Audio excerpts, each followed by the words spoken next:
भीमातीर निवासाय पंढरीपुरवासिने पांडुरंग प्रकाशाय विठ्ठलाय नमो नमः। मरुत्पुत्राय कवये भीमाय भयहारिणे श्रीमदानंदतीर्थाय प्रख्याताय नमो नमः। Dear children of God, Jai Sri Krishna, Namaste. Today's message is something personal and impersonal at once.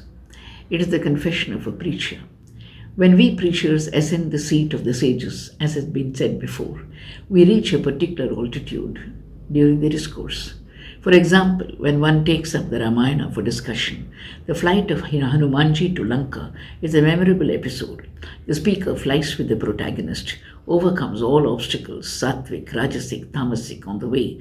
The preacher experiences great delight when the hero lands in Lanka. With him, the preacher traverses every corner of Ravana's capital, goes through the hero's temporary depression, suddenly bursts into a poignant prayer to Sri Rama and all the deities, finally arrives in the Ashoka garden to behold Mother Sita, the worthiest wife of the worthiest Lord Rama.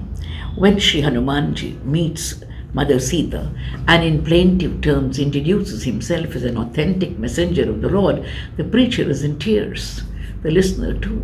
Of course, Hanumanji and Mother Sita are already tear-struck. After such an episode, it's difficult for the preacher to come back to normalcy. The descent is difficult. That is the subject for today. When the Bhagavata is expounded, the cosmic dance of Sri Krishna is a masterpiece. The preacher is in a delirium, describing the effulgence of the Lord, the moonlit night, the god-mad cowardices, the dizzy dance of the eternal with the immortalized mortals, the jingling of anklets and the tinkling of bangles and the heavenly flute music of Sri Krishna that brings gods in heaven to Vrindavan with their delirious goddesses losing their consciousness in sheer delight. The whole atmosphere has raised both the audience and the preacher to such a height. The descent is difficult. Flute music has stopped. The gopis have fainted in ecstasy. The deities of heaven have returned to their abode, but the preacher's heart is beating fast, not knowing how to step into this earthy earth. The descent is difficult.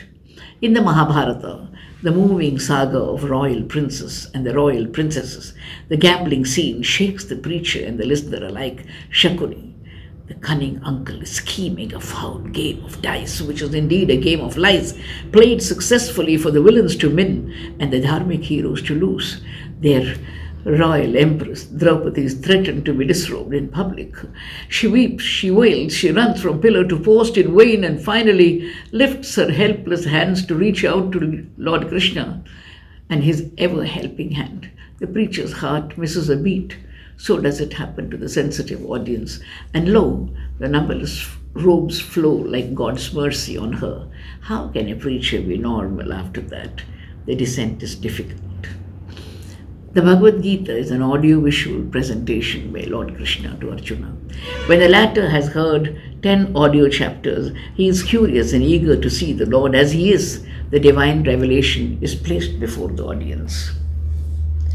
The preacher is in a whirlwind of words, describing 100,000 hands and 100,000 feet, garlands, voices, planets, deities, and so on, until the trembling Arjuna wants to see the normal form of the Lord. The preacher and the audience also exclaim together. The descent is difficult. Dear devotee, the sermon is not a mere exposition. It's a dual experience for the speaker and the listener alike. One cannot be normal after walking on the moon or after sipping heavenly nectar. The descent is difficult. Teri kahani, meri zubani, दुनिया को दे दी मैंने प्रेम की निशानी, मेरा जीवन सफल कर दिया गोविंदा तूने जीवन सफल कर दिया. Thank you.